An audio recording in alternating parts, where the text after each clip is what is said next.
trying to negotiate an aisle, and got this other guy coming at me down the aisle. This fucking white guy, this fucking Howie, and he's almost about to collide right into me. And at the last minute, he notices this, and he's like, "Oh, sorry, bud." Fucking white people, am I right? Assholes. I like to check in on people sometimes, but I don't like them to know I'm checking in on them, because I feel like a doddering grandparent. But I was messaging one of my friends to catch up with them, because I hadn't talked to them in a while, and they're just you know, hey, what's up? How's things going? We're in the same field of study. And at the end of the little conversation, she's like, "Thanks for checking in." I guess you don't need to be super perceptive to pick up on that, but I just like to, like to let people know I'm thinking about them, you know. My wife was, I was asking her if she's been getting any what we call Marios, and these are synchronicities. And the reason I call them Marios is because her and I experienced a synchronicity storm with Mario from the, Mario, Nintendo Mario. And he just started popping up to us everywhere in the oddest places, like t-shirts or advertisements in stores. We're walking home one night, and a car pulls up at the lights, and they're cranking the 8-bit soundtrack. So one day I'm coming up the strip on Kalakaua, and they have like buskers out there all the time, guys playing guitar, and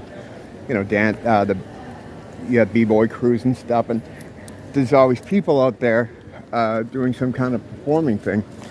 And this guy was playing guitar,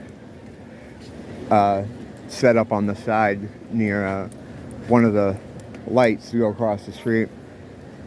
And as I came upon him, he's just kind of soloing away. He starts playing the theme on guitar. And I was like, wow.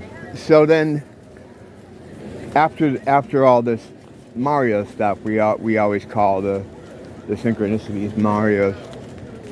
Kind of in the middle of a herd I'd like to get out of, because I can't really talk when I'm in one of these cattle calls here, so just give me a minute to get some space. Yeah, the synchronicity thing.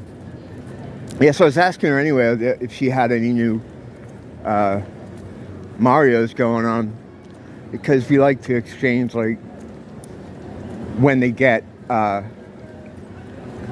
more prevalent, or when we see them more, or how we see them. And it goes through periods. Like, sometimes I'll get a lot of synchronicities, one after the other, in extreme fashion, almost to the point where it's like you'll say a name, or you'll hear like a name, and then the next thing you see is the same word, like stuff like that. And it seems like I get that when I'm plugged in, or when I mentioned that before, like when I feel like I'm working with Source, getting a lot of messages and having a lot of insights on things. That's when I tend to get them a lot. And what I was saying to her today is, it's like, to me, what it feels like, what they are, is consciousness is like a giant net. Fucking sound like Carl Sagan.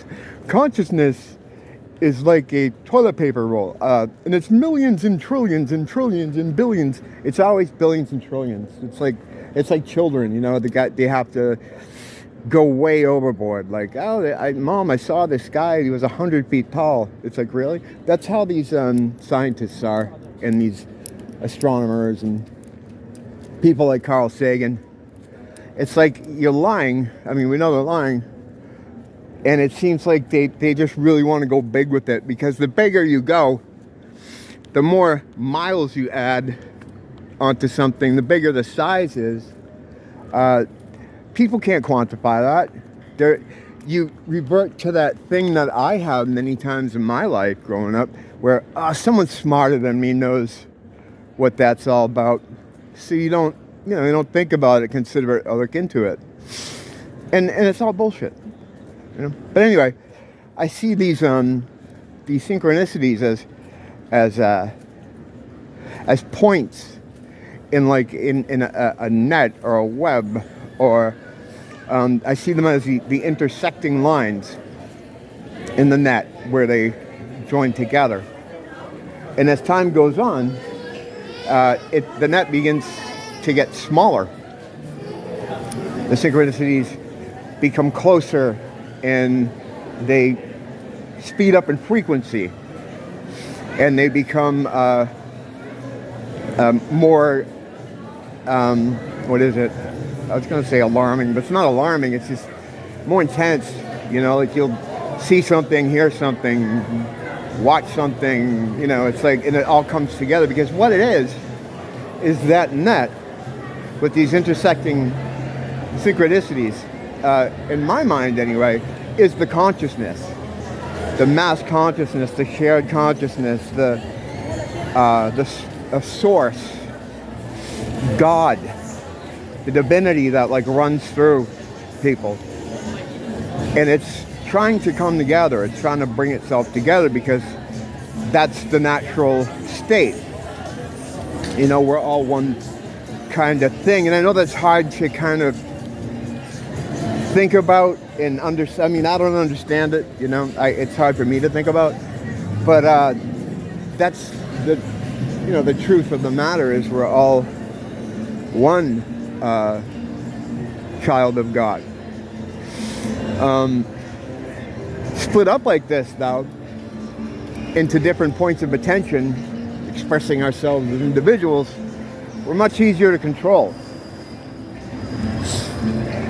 Because our farmers are much weaker than us. It's like having a little village, and this big-ass giant comes walking into town. I mean, he's going to, of course, dictate policy if he wants, right? But if you can split him up into a bunch of little people, then it's easier to control. And that's what we are. We're like a big giant that's been split up into little people. But we still have that. We still have the giant power. You know, we still have the ability to. We still have the ability to turn their table over, and we will flip their table. I think, in fact, by the time we flip their table, there's not even going to be a table. You know, it's just, there won't be. I think it's going to happen like that. I was talking to someone about that the other day too. Like, there's not going to be some kind of crazy showdown. I don't think there is. There's some religious people that tend to think there will be. I was talking to a pastor a couple years ago about that possibility. He was positing that perhaps that's why we're having all these upgrades in our bodies. You know, the Mandela upgrades. He came through the Mandela changes, through the changes in the Bible. You know, the lion and the lamb is now the wolf and the lamb. Talk about unicorns and all these other fantasy beasts that are now in the Bible. So he got into it through there. And the next thing for him, which is a huge thing that no one ever talks about when they discuss Mandela, they're busy talking about records and stuff, and I do the same thing. But the body changes, the changes to the human body and the changes to anatomy, the changes to the human skull, Just a basic one was when I was a kid. I was into skeletons like all kids are because they're cool. They're always up to no good, and we have one inside each of us, which is kind of scary. Because like, what's my skeleton up to? Probably no good. But the skulls, right? You could look into their hollow eyes. That's always been a description too, like in horror books or whatever. The hollow eyes or the skull. Well, they're not hollow anymore.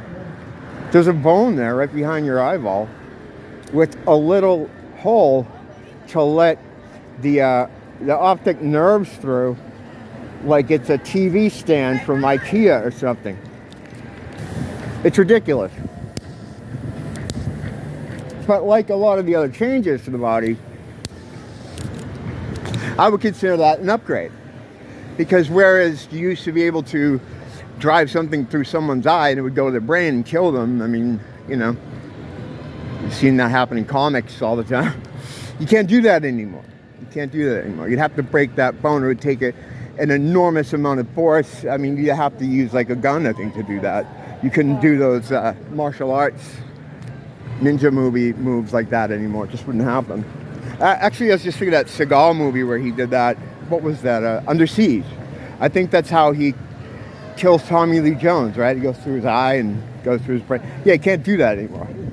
Kidney punches, which used to be a thing, are no longer a thing because the kidneys are now in a cage. In the cage that is your rib cage. Your rib cage, to me, used to start at where the neck area. The whole thing's different, but it used to come down to around the middle of your torso. It was more like a cage. So the cage part was in the front, then they would meet in the back. There was no like cage in your back.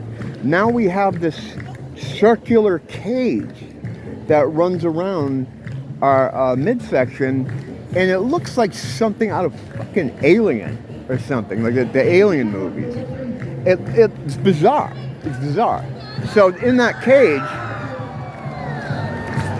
is where all our organs are now jammed. Now, but that as well is an upgrade. They're all upgrades. They're all things that would make the body more durable, as well as the size of our liver, which has increased. And I think of a friend that had hepatitis like this is like 6 years ago, that he was being treated for, and suddenly it just cleared up. Like the doctor had no explanation for it, it just went away. Because his liver got larger, and it changed its shape and size and was able to process stuff. And that's what I think is what happened to him. But yeah, they're all upgrades. So there was a pastor that was saying he believes, and I don't know, he could be right, is that they're upgrading the bodies so that when entities are released, they can, or however this is going to happen, maybe through a frequency, maybe that's what, it's all frequency anyway. Some people tie it to 5G, whatever. People would be vacated out of their bodies in some way. And we see this now. Like, I mean, when you have demons now, and when I've had interactions with them, they're in people because they're incorporeal. They can't take form. You need a body there. So it's almost like they're prepping bodies to be more durable for some kind of reason. And the physiology has changed so that the body can now tolerate more toxic environments. Exactly how that's done. Whatever organs you have that are used to filter out impurities have all increased in size and in function. The functionality has become better. It's really weird. But despite all that, I don't think there's going to be some like Return of the King style showdown. I think there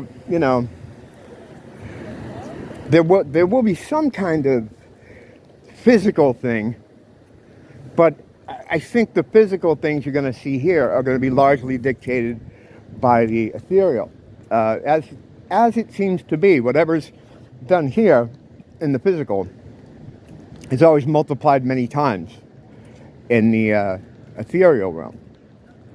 Even something as simple as handing someone money. When you hand someone money, what's happening in the world you can't see on a spiritual level is you're giving them much more energy than the value of that paper in the material world.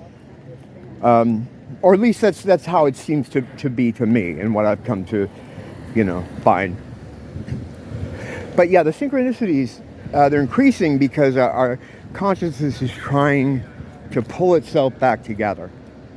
When I talk about people that I just meet or I don't know, and we're having similar experiences with the spiritual side of things, it's these signs you see, like if you see words or numbers, it's you talking to yourself. It's your consciousness, because we're all part of this consciousness. It's saying, hey, I'm here, pull it together. And it's always something like, well, how can I just say this word and now I hear it on the radio? It's the consciousness going, hey. It's trying to pull itself back together into the giant. Because although we still maintain the same giant power, split up into these different points of attention expressing themselves as individuals, it's hard to wield that as being split up in all these different bodies, because it's like a mental thing. Like, oh, we need, we can't do it. We're small, and we've been taught that we're insignificant and powerless. So even though we're not, and we could flip the table in our current form, it's hard to get to that level of belief, because you don't just have to believe you can do it. You have to believe there was never a time when you couldn't. And that's the tough bit. When we reform the giant, it's like like a megazord, like one of those Voltron situations. But I think when we get the Voltron together, there's not going to be a fight. Like there's not going to be, a physical conflict. I think that's when we get out of here, In my opinion, anyway. And this is all theory. It's all just fun. It's all throwing the ball around. We'll cross over here.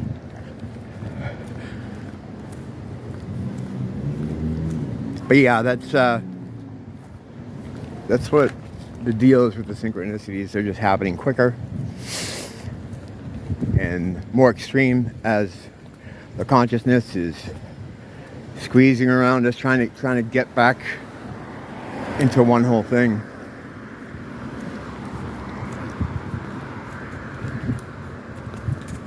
Don't blame the teacher. Blame the school.